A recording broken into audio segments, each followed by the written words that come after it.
4 महीना मेरे साथ जो है गाड़ी से अप डाउन की। उसके बाद वो जो है कौवा में ही कहीं रूम ले ली। तो हेडमास्टर के साथ प्रेम प्रसंग है, वो जो है अफेयर में वो फंसी हुई है। उसका दुर्गा पूजा से वो यहाँ से न पता है, रूम नहीं है। प्यार है उसके प्रति है तब ना भी आप लोग के। एसडीएम ज्योति मौर्य का प्रकरण क्या हुआ, बहुत सारे वैसे मामले खुल करके अब सामने आने लगे हैं।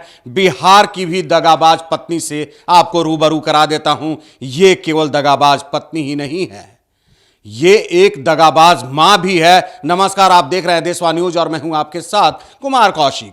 मामला वैशाली के जंदाहा के महिपुरा का है, जहां के चंदन को सरिता से प्यार हो जाता है। प्यार परवान चढ़ता है, दोनों शादी कर लेते हैं। सरिता का पढ़ाई में काफी रुझान था, पढ़ाई के प्रति रुझान था, तो चंदन भी चाहता था कि मैं अपनी पत्नी को पढ़ा करके कामयाब बनाऊंगा। और चंदन ने प्यार के लिए सब कुछ कर गुजरने का ठान रखा था। सरिता को पढ़ाया लिखाया, सरिता आगे जाकर के शिक्षिका बन जाती है, सरकारी स्कूल ज्वाइन कर लेती है। इस बीच चंदन और सरिता के 2 बच्चे भी हो जाते हैं। लेकिन स्कूल जाने लगने के बाद कुछ दिनों के बाद उसके नाज नखड़े बदलने लगते हैं, उसका अंदाज बदलने लगता है और वो इससे अलग अलग रहने लगती है, अपने बच्चों से भी अलग अलग रहने लगती है। पता चलता है चंदन को कि उसका अफेयर उसके प्रिंसिपल के साथ हो जाता है। आप चंदन से ही सुनिए उसकी दारुण कथा। क्या मामला हुआ था, कब? मामला मेरा जो है, मेरी वाइफ एक शिक्षिका थी। उन्होंने मैंने उनको 2022 में नियुक्ति दिलवाए जोरपुरा के पटोरी प्रखंड में। उसके बाद मेरे साथ मेरी वाइफ जो है 4 महीना गाड़ी से अप डाउन की। उसके बाद वो कौवा में, घर से 9 किलोमीटर बाद उनका स्कूल है, वो कौवा में रूम ले ली और हेडमास्टर से उनका अफेयर चलता है। वो दुर्गा पूजा से न पता है, फिर भी जो है हमने बीओ साहब के यहाँ 4-5 मेरे बच्चे के लिए जाकर 2 बच्चे मेरे पास है, गुहार लगाया। 23 फरवरी 2022 को जो है वो ज्वाइन किया। 4 महीना मेरे साथ जो है गाड़ी से अप डाउन की। उसके बाद वो जो है कौवा में ही कहीं रूम ले ली। वहाँ रूम में जो है हम रूम नहीं ले रहे थे, फिर भी जो है घर में नौटंकी चालू की। फिर भी जो है हर कोई पति चाहता है पत्नी मेरी खुश रहे। मैं वहाँ रूम में शिफ्ट कर दी। उसके बाद मेरे बच्चे को 2-3 महीना रखी, उसके बाद बच्चे को भी रखने से नकार दी। उसके बाद मैं पिछले गर्मी छुट्टी में मेरे जो है बच्ची हॉस्टल से आई थी, वो भी 30 दिन की छुट्टी में मात्र वो 8 दिन मम्मी के साथ रही। उसके बाद वो मेरे ही साथ गाँव में ही रही। हम भी रूम पर जाते थे, वो मुझे रहने नहीं देती थी। उसके बाद में पता चला कि उसको हेडमास्टर के साथ प्रेम प्रसंग है, वो जो है अफेयर में वो फंसी हुई है। उसका दुर्गा पूजा से वो यहाँ से न पता है, रूम पर है, न मेरे यहाँ है, न अपने मम्मी के पास, न या वो अपने नहिरा में है। नहिरा में तो उनका कोई है ही नहीं। उसका कहीं नहीं, मैं अपने स्तर से बहुत खोजा। उसके बाद मैंने जो है बीओ साहब के पास जो है ठोकर खाया। 4 बेर बच्चे के लेकर गया। बीओ साहब ने मुझे आश्वासन दिया कि आएगी, मगर उनका अटेंडेंस जो है बनता था और मैडम नहीं आती थी। उसके बाद मैंने बीओ साहब जो है समस्तीपुर गया। बीओ साहब ने मुझे आश्वासन दिया और फ़ोन किए बीओ साहब के। बीओ साहब, दोनों बच्चा को देखते हुए आपको इस पर जो कर रहे हैं गलत कर रहे हैं, कम से कम मैडम को बुलवाइए। उसके बाद जब बीओ साहब फ़ोन किए तो मैडम द्वारा जाली मेडिकल लगा दिया गया, और जो कि गलत है। और मैंने जो है मुख्यमंत्री जी को, मैंने मुख्य सचिव जी को, मैंने जो है के पाठक जी को, मैंने डीओ को, मैंने क्या कहते हैं डीएम को, मैंने 6 जगह पटना और 3 जगह समस्तीपुर, 9 जगह जो है मैंने कार्रवाई के लिए जो है मैंने पेपर लिखा। उसके बाद जो है मैंने मुखिया जी को गुहार लगाया। तो मुखिया जी ने अपने जो है पंचायत में ही कुछ ग्रामीण से जैसे मिलकर, पता चला कि मैडम नहीं आती है, तो जो बच्चे उनके स्कूल में पढ़ती है उनके अभिभावक से मिलकर अपना जो है कार्रवाई किए, जो कि जो है साइन मोहर करा के रखे हुए हैं। उसके बाद जैसे स्पष्टीकरण जो है पंचायत सचिव के द्वारा मांगा गया, वो अभी तक नहीं दिया गया है। कुल मिलाकर जो है उसके बाद मुझे राहुल राम द्वारा जब मैं कार्रवाई किया तो घर पे आके 1 तारीख को जान से गोली मार देने की धमकी मिला गया। जो कि 1 तारीख के रात में मुझे जो है राहुल राम ने लगभग 7:45 बजे 3 आदमी से आए, जो कि एक बाइक पर थे, और 2 नीचे उतरे और बोला जो भी आवेदन जहाँ दिया है वो कृपया उठा लो, नहीं तो ऑल फैमिली को जान से मार दूंगा। कौन बोला ये बात? प्रिंसिपल राहुल कुमार ने बोला। प्रिंसिपल अपने आया था? हाँ, प्रिंसिपल अपने आया था। कितने लोग के साथ? 3 आदमी के साथ आया था, जो कि एक बाइक पर चढ़ा हुआ था, 2 उतरा, जो कि एक राहुल कुमार और एक मुझे नहीं पहचाने कौन है, और डांड में पिस्टल निकाला और मैं और वहाँ पर मेरे बच्चा था। बोला कि जो भी आवेदन दिया है वो आवेदन उठा लो, नहीं तो मार के मैं तुम लोग को गोली मार के सुला दूंगा। कहाँ आया था? मेरे दरवाज़ा पर आया था। उसके बाद मैंने जैसे थाना प्रभारी को जैसे आवेदन दिया, थाना प्रभारी ने मुझे मेरा आवेदन 2 तारीख को रिसीव नहीं किया। उसके बाद मैं थाना पे 8-10 दिन लगभग 6-7 दिन गया, थाना प्रभारी ने मुझे ठोकर मारा। उसके बाद कल सोशल मीडिया के माध्यम से 8-10 पत्रकार जैसे थाना पर गए। उसके बाद कल के डेट में यानी कि 8 तारीख के डेट में जैसे केस लिया गया। 1 तारीख का मामला 8 तारीख के अटेंडेंस किस आधार से बनता है, इसका उच्च स्तरीय जाँच हो। इन केस अगर आपकी मैडम वापस आपके पास आ जाती है, उस कंडीशन में आप क्या करेंगे? उस कंडीशन में दोनों बच्चा के देखते हुए रखना ही पड़ेगा। हालांकि 2 नाबालिग बच्चे हैं और जैसे क्या करें, मजबूरी बस तो मुझे रखना ही पड़ेगा और रखना ही है।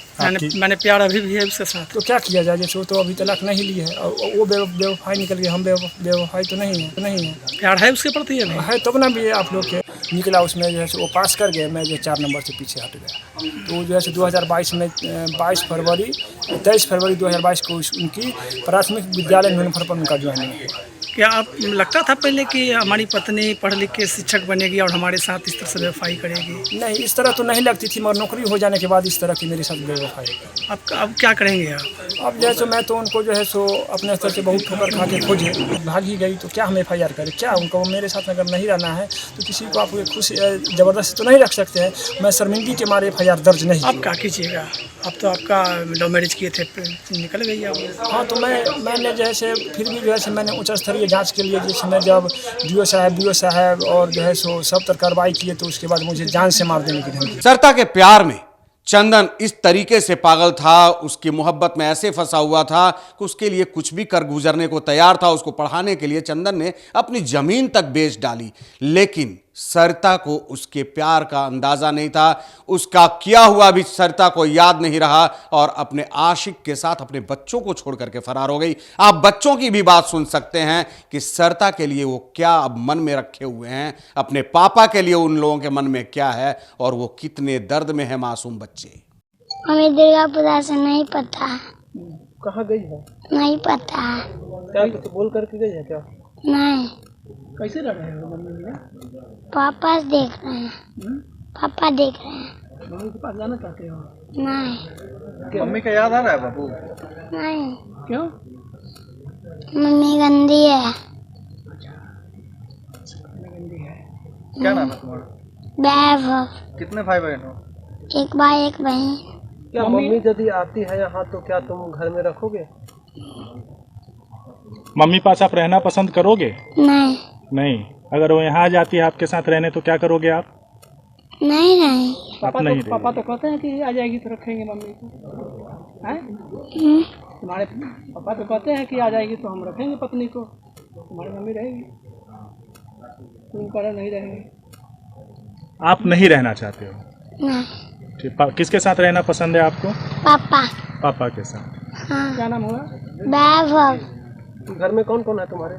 पापा है, बड़े पापा, आंटी है, विष्णु दीदी है और भैया है, और सन्नी भैया है, श्रुति है और दादी है, वो पापा है। सरिता और चंदन के 2 बच्चे हैं, तो आपने एक बच्चे की बात सुन ली कि वो अपने मन में अब अपने मां के प्रति क्या भावना रखता है। उसको इसमें कैसे देख रहे हैं आप? सेम लग रहा है, देख रहे हैं, इसमें देख रहा है कि पति मेरा जैसे किसी तरह जीवन यापन करता है, हम जॉब कर रहे हैं इसलिए मेरे साथ ऐसा हुआ।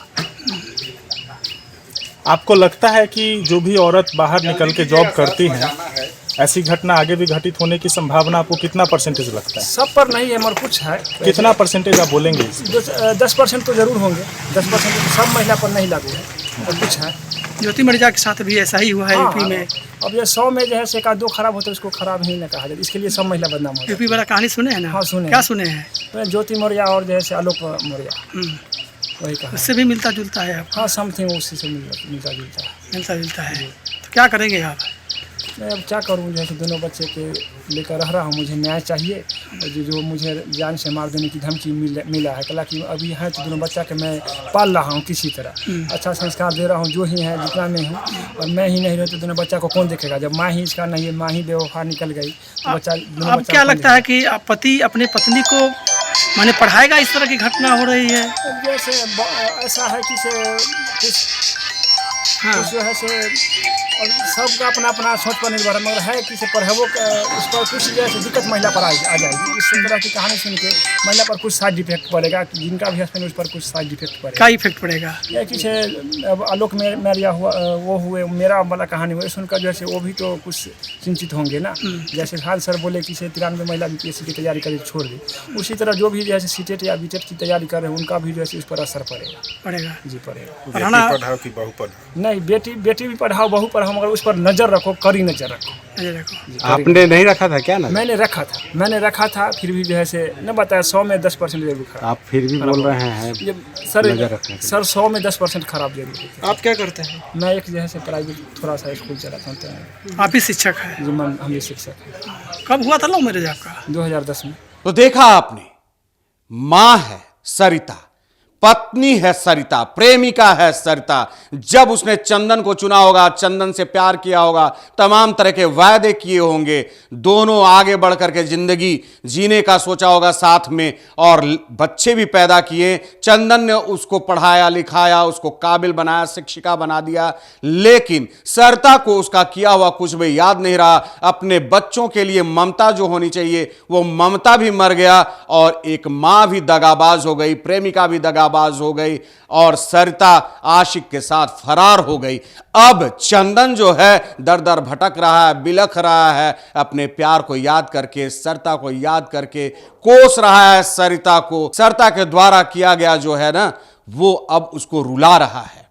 अब वो न्याय के लिए गुहार लगा रहा है, सरकार से लेकर विभाग के पदाधिकारियों तक दौड़ रहा है वो। तो ये पूरा मामला वैशाली जिले के जंदाहा के महपुरा का है, जहां का चंदन अब बिलख बिलख करके रो रहा है, गुहार लगा रहा है। तो अब तक के लिए बस यही तक, फिर मिलते हैं नए मुद्दे नए सरोकारों के साथ।